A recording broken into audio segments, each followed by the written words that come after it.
Homestead and welcome to Fabric Friday. Come on then, you want to be in the video. Come on.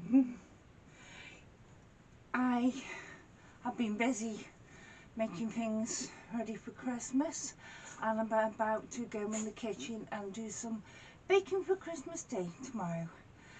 And I thought I haven't really got a video sorted out at this time, although I will be showing how I made my embroidery stabilizer soon.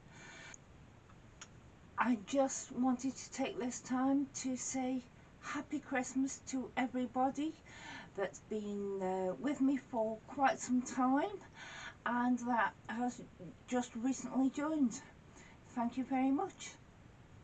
Wish you Happy Christmas and a very, very good New Year.